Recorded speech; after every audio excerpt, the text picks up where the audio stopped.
Auto driver సేవలో ఈ కూటమి ప్రభుత్వం ఉంది. ఆ పథకం కార్యక్రమానికి ప్రారంభించేందుకు ఇచ్చేసిన గౌరవ ముఖ్యమంత్రి వర్యులు దార్శనికులు శ్రీ నారా చంద్రబాబు నాయుడు గారికి నా హృదయపూర్వక నమస్కారం. ఈ వేదిక పైన ఆసీనులైన గౌరవ మానవ వనరుల అభివృద్ధి, సమాచార సాంకేతిక, electronics and communications, real time governance శాఖల మంత్రివర్యులు సోదరులు శ్రీ నారా లోకేష్ గారికి, రాష్ట్ర బీజేపీ అధ్యక్షులు శ్రీ మాధవ్ గారికి, గౌరవ మంత్రి శ్రీ మండిపల్లి రామప్రసాద్ రెడ్డి గారికి, హెల్త్ మినిస్టర్ శ్రీ సత్యకుమార్ యాదవ్ గారికి, విజయవాడ పార్లమెంట్ సభ్యులు కేసినేని శివనాథ్ గారికి, గౌరవ విజయవాడ సెంట్రల్ శాసనసభ్యులు బోండా ఉమా గారికి,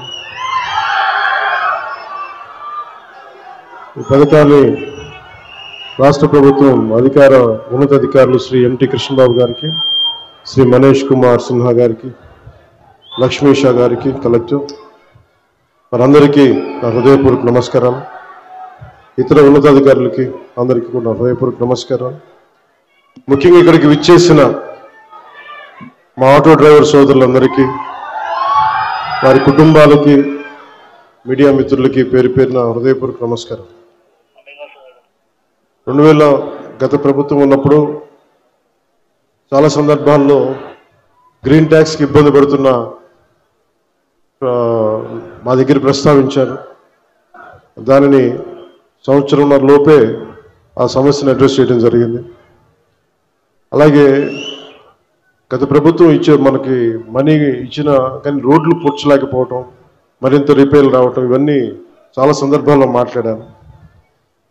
ముఖ్యంగా స్త్రీ శక్తి ఈ ఉచిత బస్ ప్రయాణం ఈ పథకం కింద ఇది ఇచ్చినప్పుడు మొట్టమొదటిసారి క్యాబినెట్లో ప్రవేశపెట్టినప్పుడు ముందుగా ఆలోచించింది మీ ఆటో డ్రైవర్ మీ వృత్తి మీ గురించి ఆలోచించాం. ఫస్ట్ ఏదన్నా ఉచిత బస్సు ప్రయాణం ఇస్తే ఆటోలకి ఇబ్బంది అవుద్ది, వారి ఉపాధికి ఇబ్బంది అవుద్ది, అందరూ బస్సులో వెళ్ళిపోతే మా పరిస్థితి ఏంటని ఖచ్చితంగా అంటారనేది ఆ రోజు క్యాబినెట్లో ప్రస్తావిస్తే గౌరవ ముఖ్యమంత్రి గారు ఒకటే ఇచ్చారు, ఎట్టి పరిస్థితుల్లో కూడా వారిని నిర్లక్ష్యం చేయం, వారికి ఏ సమస్యలు ఉన్నా సరే వారిని ఎలా కాంపెన్సేట్ చేస్తాం దాని మీద కొంచెం సమయం కావాలని మనస్ఫూర్తిగా ఆయన ఆ రోజు చెప్తే మేమందరం బలంగా నమ్మాం. దాన్ని పెట్టుకుని ఈ రోజున మీకు 15,000 రూపాయలు చాలా సంవత్సరాల కాలంలోనే వచ్చిన వెంటనే సంవత్సరాల కాలంలో మీకు 15,000 రూపాయలు మీ అకౌంట్లో పడబోతుంది. దానికి ఆ నిర్ణయం చాలా ఇబ్బందికరమైన పరిస్థితులు ఆర్థికంగా, అలాంటిది మీకోసం 15,000 రూపాయలు ఇంత ఆర్థిక ఇబ్బందులు ఉన్నా కానీ ముందుకు తీసుకెళ్ళి మనస్ఫూర్తిగా నారా చంద్రబాబు నాయుడు గారికి మీ అందరి తరపున హృదయపూర్వక కృతజ్ఞతలు తెలియజేస్తాను. సమర్థవంతమైన నాయకత్వం, ప్రణాళికాబద్ధమైన పాలన ఉంటే ఏ రాష్ట్రమైనా సుభిక్షంగా ఉంటుంది. గడిచిన 15 నెలల కాలంలో గౌరవ ముఖ్యమంత్రి శ్రీ నారా చంద్రబాబు నాయుడు గారి నాయకత్వంలోని కూటమి ప్రభుత్వం ఈ విషయాన్ని పదే నిరూపించింది. ఆ క్రమంలో ఇందాక మీకు చెప్పినట్టుగా ఆడపడుచులకు ఇచ్చిన మాటలు నిలబెట్టుకునే పరిస్థితుల్లో మీకు ఆటోలు, క్యాబ్లు నడుపుకుంటూ జీవనం సాగించే వారిపైన ప్రభావం చూపించింది. అందుకనే ఈ రోజున 15,000 రూపాయలు మీకు ఇచ్చి మీకు చిన్నపాటి వెన్నుదన్నుగా ఉన్నామని తెలియజేసుకుంది కూటమి ప్రభుత్వం.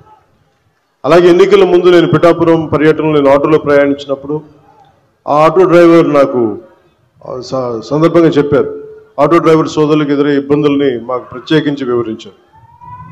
అలాగే ఈ రోజున ఆటో డ్రైవర్ సేవలో కార్యక్రమం ద్వారా స్త్రీ శక్తి పథకం మీకు జరుగుతున్న నష్టాన్ని భర్తీ చేసే ప్రయత్నం చేస్తూ అర్హులైన ప్రతి ఆటో డ్రైవర్కి ఈ రోజున 15,000 జమ చేస్తూ దాదాపు 3 లక్షల ఇంకా సరిగ్గా చెప్పాలి 2,90,000 మందికి ఈ ఆటో డ్రైవర్ సేవల పథకం ద్వారా లబ్ధి చేకూరుండగా మీ అందరి కోసం ప్రభుత్వం ఆర్థిక ఇబ్బందులు ఉండి 436 కోట్ల భారాన్ని ఈ రోజున రాష్ట్ర ప్రభుత్వం చాలా ఆనందంగా మోస్తుంది.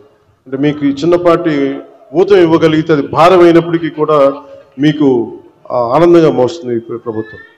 ప్రజల సమస్యలు విని వాటిని పరిష్కరించడమే కూటమి ప్రభుత్వం లక్ష్యం. ఇచ్చిన మాట నిలబెట్టుకుంటూ వాగ్దానాలను కార్యరూపం దాల్చుతూ ముందుకు సాగుతూ ఉన్నాం. ఆటో డ్రైవర్లకు అండగా నిలబడి వారి జీవనోపాధి కాపాడటం కోసం కూటమి ప్రభుత్వం బాధ్యతగా భావిస్తున్నాం. సమర్థవంతమైన నాయకత్వం ఉంటే ప్రజల జీవితంలో చాలా నిజమైన మార్పు తీసుకురావచ్చు అనేది మరోమారు ఈ పథకం మరోసారి రుజువు చేస్తూ ఉంది.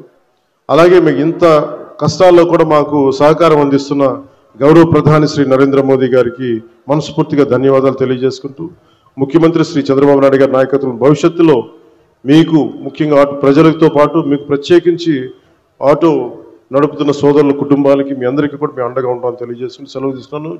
జై హింద్.